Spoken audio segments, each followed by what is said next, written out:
The first thing you should know about Zola is that she never planned to come back. Not to this city, not to that building with the cold glass front and the men who waited outside in black cars. Not to the man who once told her she meant everything to him, and then, 3 days later, looked her in the eyes and sent her away like she was a mistake he could afford to forget. She swore she would never walk through those doors again. And yet here she was, on a gray Tuesday morning, holding the hand of a 3-year-old boy with eyes that did not belong to her. They belonged to him. She had told herself this trip was about paperwork, nothing more. There was a sealed document she needed, a legal protection for her son, and the only people who could release it were the same people who had broken her heart 4 years ago. She would get in, get the paper, and get out before anyone could look at her twice. That was the plan. That was the entire plan. And if you have ever told yourself a clean little story so you could survive a hard thing, then you already know how this is going to go. Mosey tugged at her hand and asked if they were almost there. She knelt down to his level, fixed the collar of his small coat, and told him yes, almost. She did not tell him that her heart was beating so loud she could feel it in her teeth. She did not tell him that the man behind those glass doors had no idea he existed.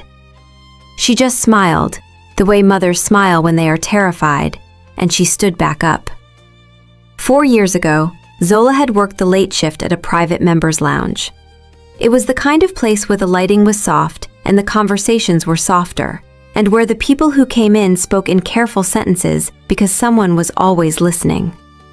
She was good at her job because she never reacted. Men with guarded faces and louder voices would walk in, and she would pour their drinks and remember nothing, and that was exactly why they trusted the room. Joon had noticed her on the 2nd week. Not because she flirted, because she did not. She was the only person in that entire building who looked at him like he was just a man, and not a name to be afraid of. He started staying later. She started leaving slower. And in the quiet hours when the lounge emptied out and the city outside went blue and silent, something real grew between them. It was not loud. It was not reckless. It was 2 careful people who had spent their whole lives guarding themselves, finally letting one person in. He told her things he had never told anyone. She believed him. And that, it turned out, was the most dangerous thing she ever did. Because Joon was not just a man. Joon was the only son of one of the most powerful business families in the country, an alliance of old money and quiet control that did not allow weakness and did not forgive softness. In that world, love was not a gift. Love was a target. And the moment a rival faction discovered that the heir to the empire had let someone get close, they began to circle her like water circling a drain. Zola did not know any of this back then. She only knew that one ordinary evening, Joon stopped meeting her eyes. His voice went flat. He told her that whatever she thought they had, it had been convenient, and now it was finished. He paid for her relocation far from the city. He made sure she had no reason to stay and no way to argue. And she left, carrying a heartbreak so heavy she could barely breathe, and carrying something else she would not discover for another 6 weeks. She left carrying his child. Now, 4 years later, she stood in front of the same building, and the doors slid open, and the cold air of the lobby wrapped around her like a memory she had tried to bury alive. She had been inside for less than an hour when she was recognized. It happened at the front desk. A camera in the corner of the ceiling, small and silver and patient, caught the side of her face as she signed her name. And somewhere upstairs, in a room she would never see, a screen lit up, and a man went very, very still. If you know a city where the rain falls soft and the buildings rise like quiet giants, drop the name of your city in the comments right now, because I want to know who is watching this with me. Now back to the story.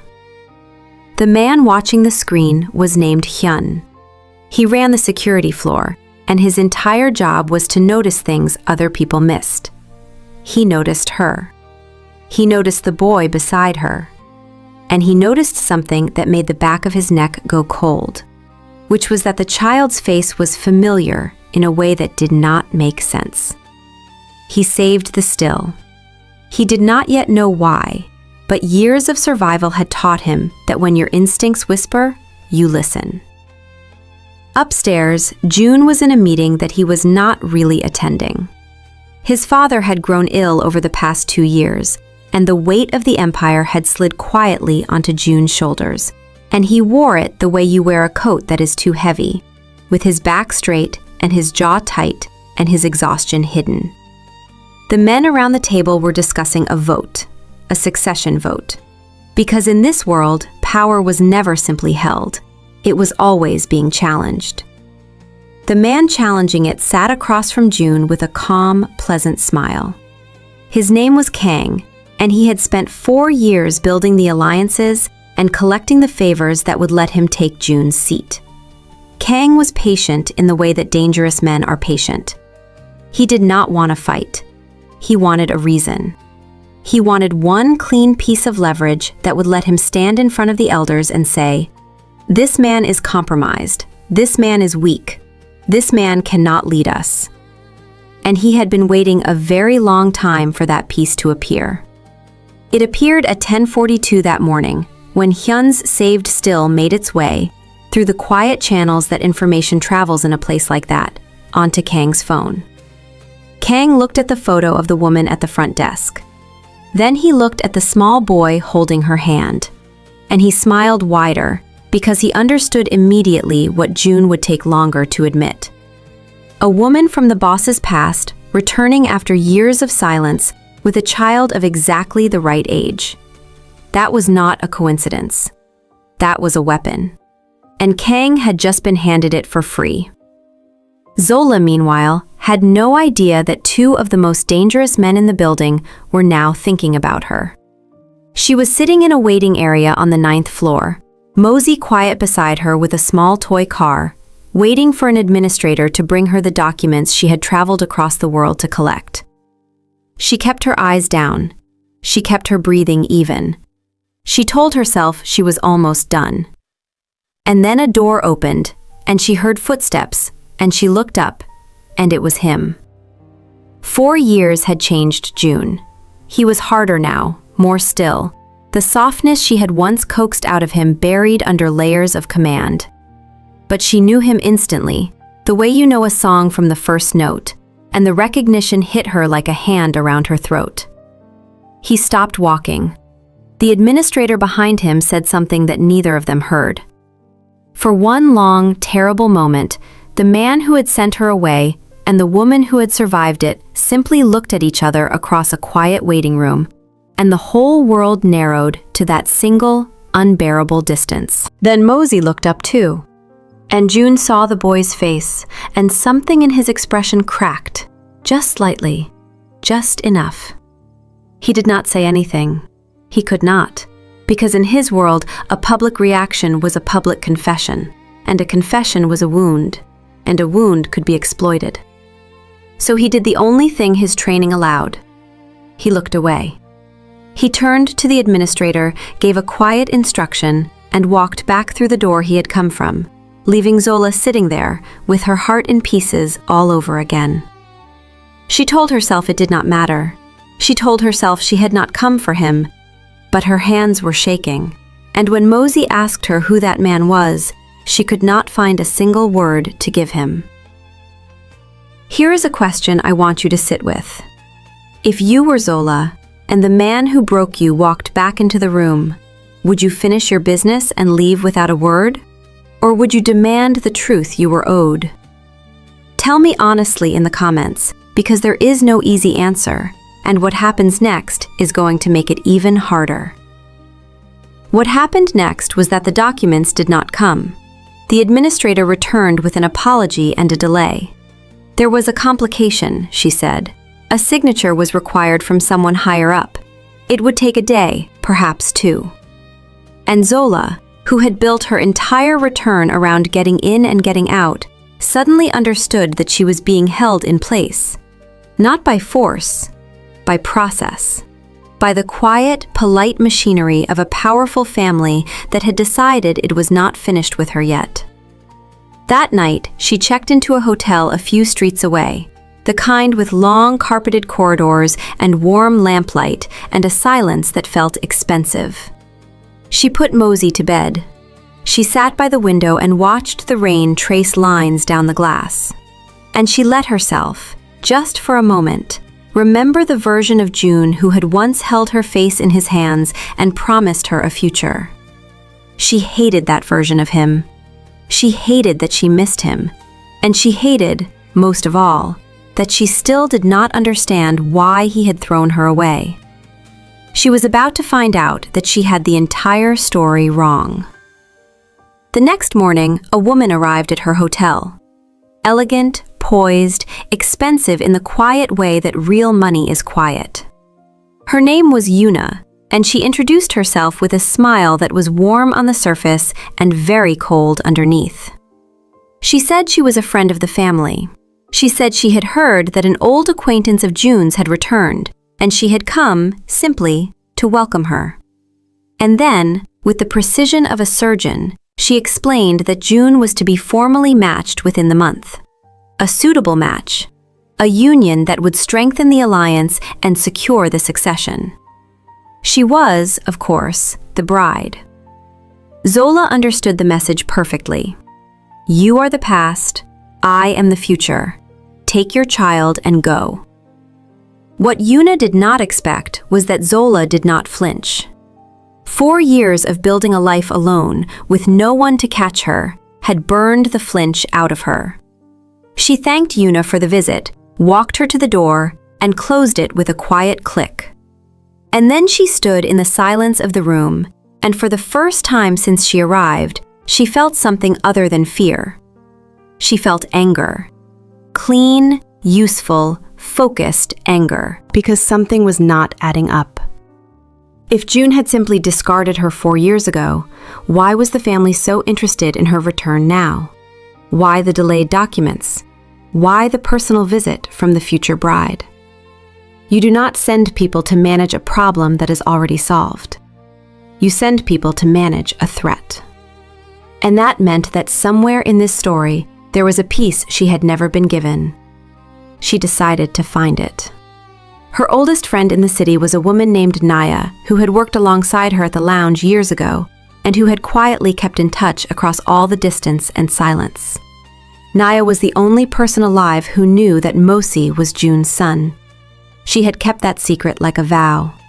And when Zola called her and asked to meet, Naya came within the hour, and the two women sat in a small cafe with the rain coming down outside, and Zola asked the question she had carried for 4 years. Why did he really do it? Naya was quiet for a long moment.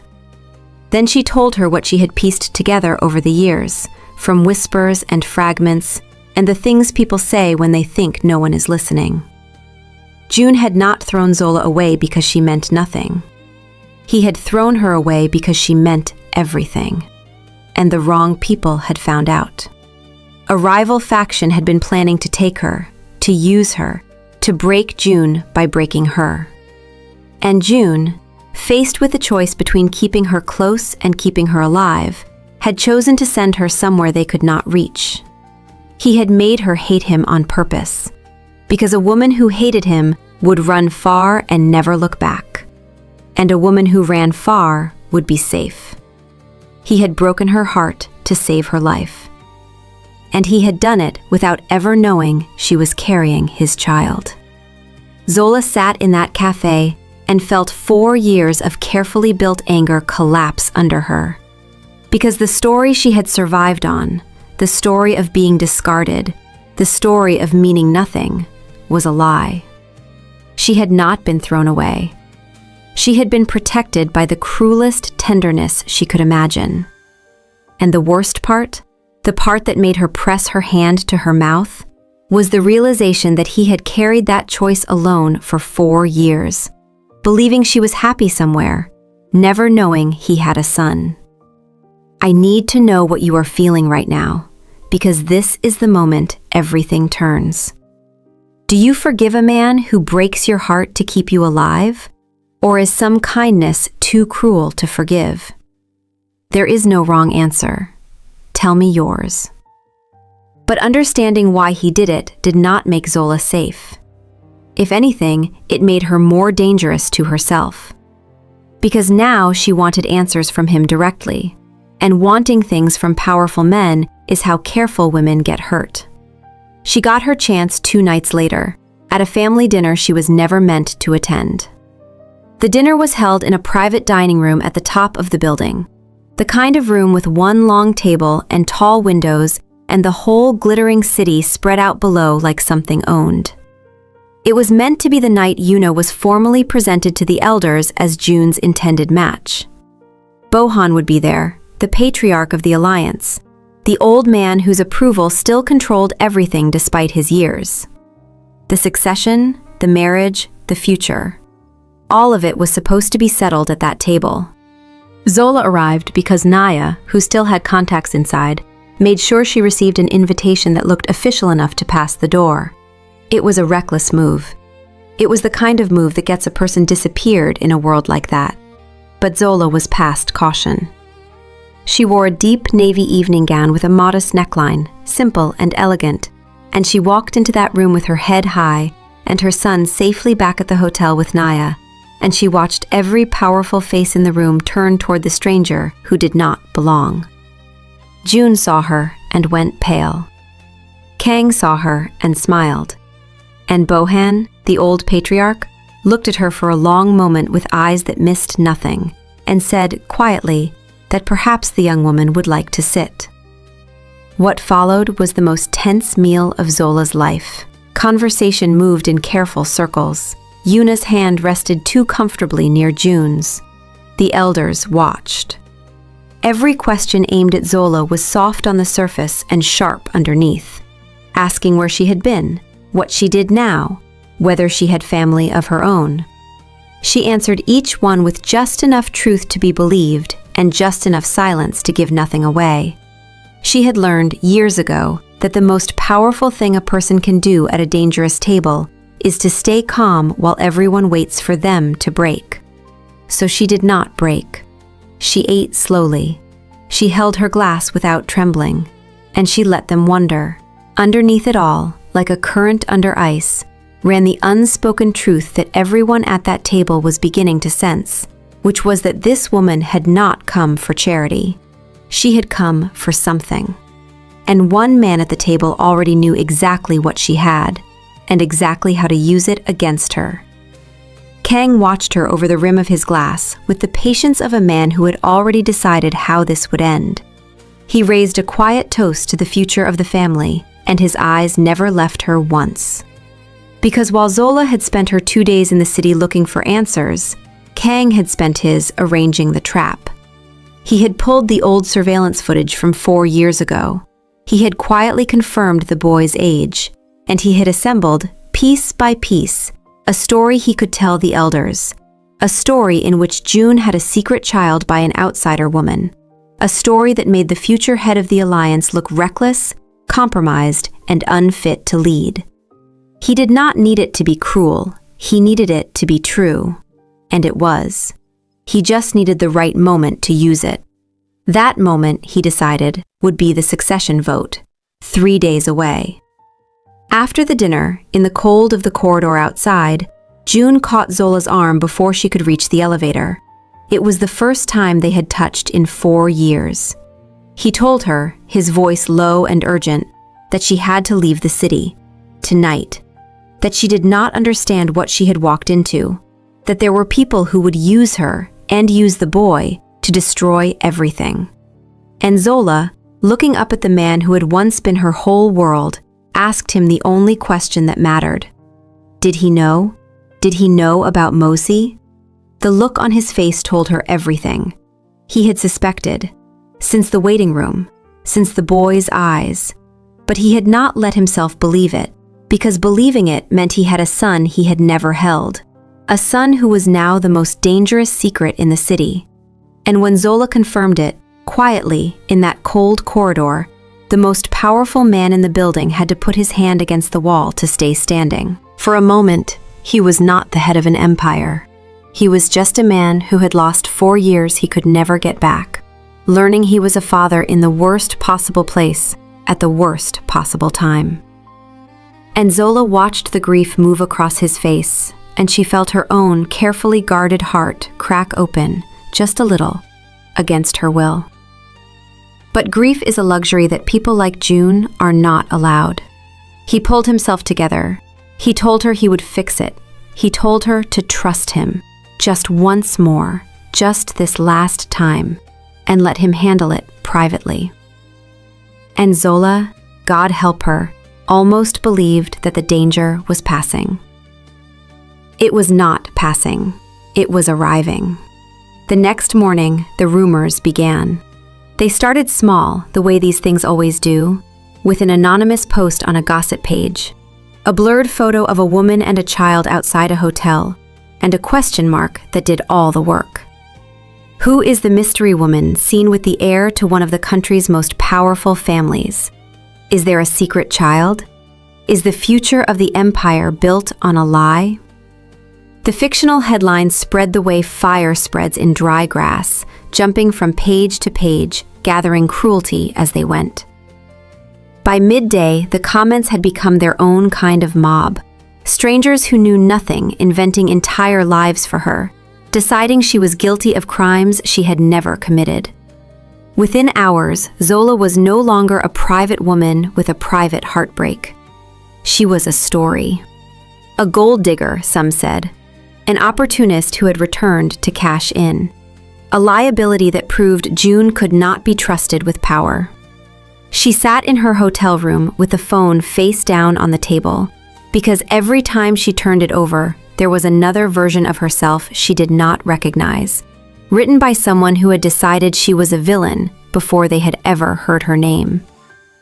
It would have broken a softer woman, but Zola had been broken once already, 4 years ago, by something far heavier than strangers on a screen, and she had survived it. So she let the phone lie there, and she breathed, and she began to think. And Zola understood with sickening clarity that this was the move. This was Kong. He had not gone to the elders yet.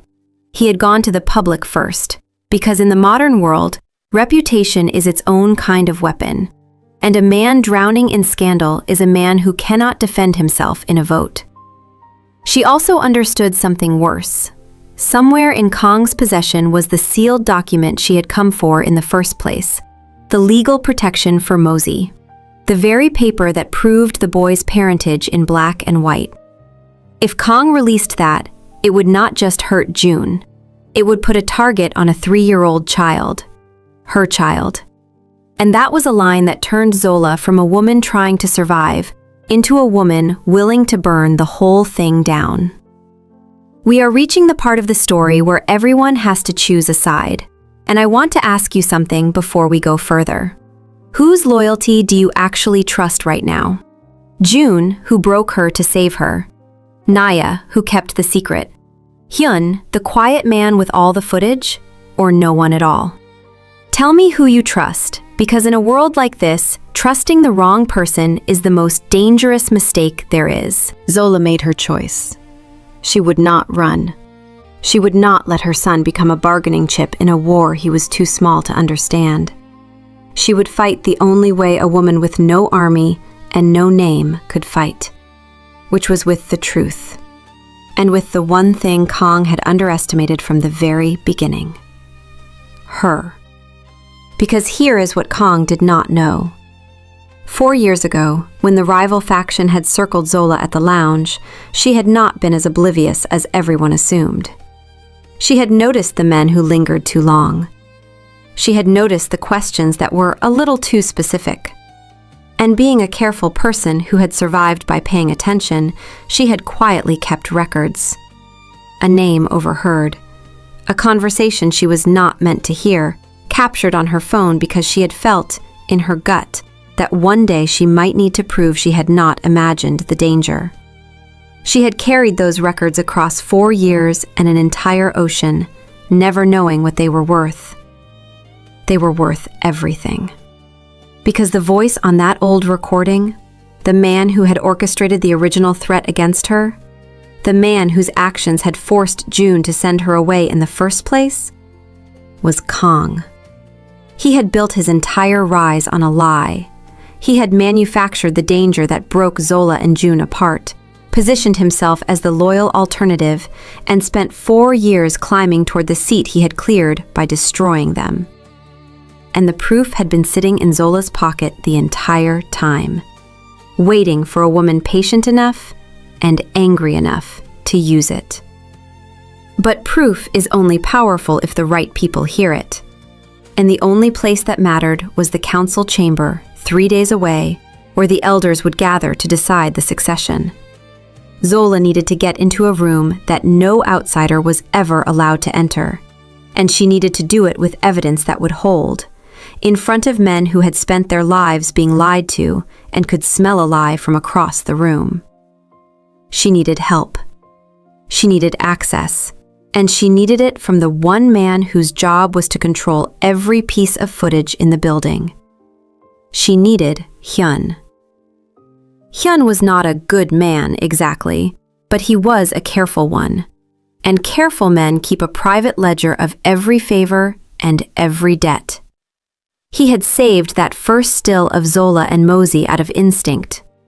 Over the following days, quietly, on his own, he had started pulling threads, and the threads kept leading back to Kong, and Hyun did not like working for a man who would weaponize a child. So when Naya arranged a meeting, in a parking garage beneath the city where no cameras pointed and no microphones listened, Hyun came. He listened to Zola's recording, he looked at her timeline, and then he told her something that turned the whole game. The sealed document Kong was holding, the one that proved Mosey's parentage, was stored in the Alliance's private archive. And Hyun, who controlled the archive, could prove not only that the document existed, but that Kong had accessed it illegally, outside of every protocol the elders held sacred. Kong had broken the family's own rules to build his weapon. And in a world ruled by quiet codes, breaking the code in front of the elders was a sin that even a clever man could not talk his way out of. The plan took shape in that parking garage. Zola would not go to the public the way Kong had. She would go to the room. She would stand in front of the council, in front of Bohan and the elders, and she would let Kong make his move. And then she would dismantle it with his own evidence, in front of the only audience that could actually end him. It was not revenge. It was a reckoning. And it would only work once. The night before the council, Joon came to her hotel. He did not come as the head of an empire. He came as a man who had finally let himself feel the full weight of 4 lost years. He sat across from her, and for a long time neither of them spoke. And then he asked if he could see his son. Mosey was asleep in the next room, and Zola, after everything, opened the door and let him stand in the quiet doorway and look at the small boy with his own eyes. And the most powerful man in the city stood in the dark and cried without making a sound, because some griefs are too large for any other response. When he turned back to her, he told her the truth he had never been allowed to say, that sending her away had broken something in him that never healed, that he had spent 4 years building an empire he no longer wanted around a hole shaped exactly like her. That if he had known about the child, he would have torn the whole world apart to reach her. And Zola, who had spent 4 years hating him to survive, looked at the man in front of her and finally let the hate go. Because you cannot hold hate and truth in the same hand, and the truth was simply too heavy. They did not fall back into each other recklessly. They were too careful for that, too scarred. But something settled between them, something honest, a fragile understanding that whatever came next, they would face it on the same side. And then Joon told her he wanted to go to the council with her. And Zola told him no. Because if he walked in defending her, It would look exactly like the compromise Kang claimed it was. She had to walk in alone. She had to win this as herself, or it would not hold. I want you to predict something for me before the final act, because we are almost there. When Zola walks into that council chamber tomorrow, do you think Kang goes down, or do you think a man that powerful always finds a way to slip free? Make your prediction now, lock it in, and let's find out together. The council chamber was the oldest room in the building, wood-paneled and silent, with a long table where the elders sat and a single space at the center where matters were heard. Bohan presided, frail now but sharp-eyed, the last living link to the alliance's founding. The succession was the only item that mattered. And Kang, dressed in quiet confidence, rose to speak first, because he had spent 4 years earning the right to speak first. He made his case with surgical calm. He spoke of stability, of reputation, of the troubling rumors circulating in the public, rumors of a secret child, of an outsider woman, of a future head of the family who could be compromised by his own private failures. He produced the blurred photos. He let the elders murmur. And then, with the timing of a man who had rehearsed this moment 1,000 times, he revealed that he held proof. A sealed document. Confirmation that Joon had a hidden son by a woman from outside their world. He laid it on the table like a winning card, and he watched the elders' faces darken, and he waited for the seat to fall into his hands. And that was when the door opened, and Zola walked in. The room froze. An outsider in the council chamber was unheard of. Kang's confidence flickered, just slightly, because this was not in his plan. Bohan raised a hand to stop the guards, his curiosity outweighing the breach, and he asked the woman who she was and why she had come. And Zola, standing alone in the center of the oldest room in the empire, with no name and no title and no army behind her, told them the truth. She told them she was the woman in the photographs.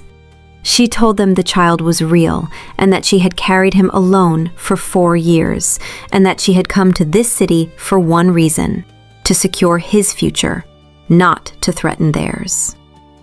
And then she turned to Kang, and she told the elders the part of the story he had left out. She told them that the danger that had forced Joon to send her away 4 years ago had not come from nowhere. It had been manufactured, engineered, built deliberately by a man who needed Joon weakened and distracted so that he could climb.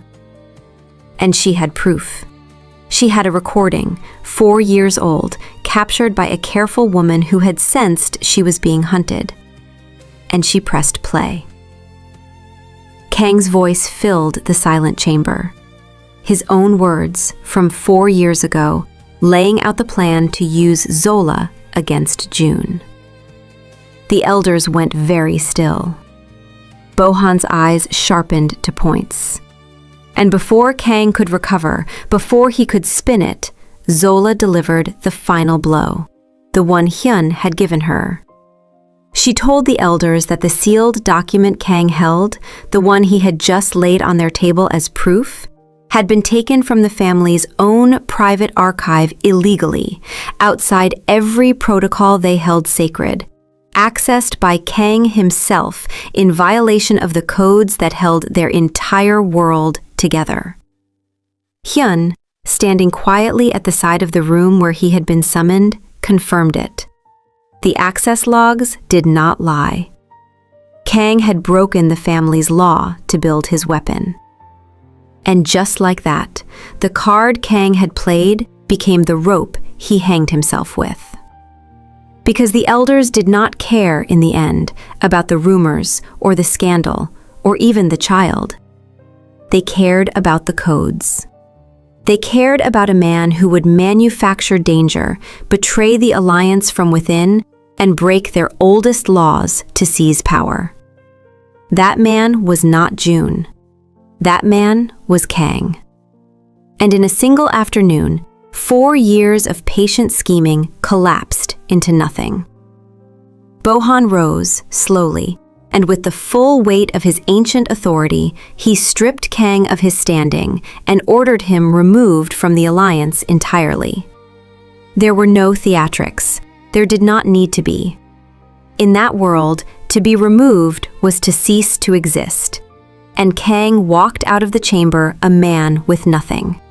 Undone not by violence, but by the truth he had buried, dug up at last by the one person he had been too arrogant to take seriously. When the room had emptied, Bohan asked Zola to stay. The old patriarch looked at her for a long moment, this outsider woman who had walked into the heart of his empire and reset it with nothing but patience and truth. And then he asked to meet his great-grandson. Not as a threat, as a man at the end of his life who had just learned he had more family than he knew. What came after did not happen all at once, because real things rarely do. Joon did not magically become free, but the structure that had once forced him to choose power over love had been broken open, and in the space that opened, he made a different choice than the one he had made 4 years ago. He stepped back from the parts of the empire that had demanded cruelty of him. He could not undo the 4 years he had lost, but he could refuse to lose any more. And he chose, openly, in front of everyone who had ever expected him to choose otherwise, Zola and Mosey. Yuna, to her quiet credit, did not fight it. She had been positioned by the family, not by her own heart, and when the family's plans shifted, she let go without bitterness and walked her own way toward a future that was actually hers.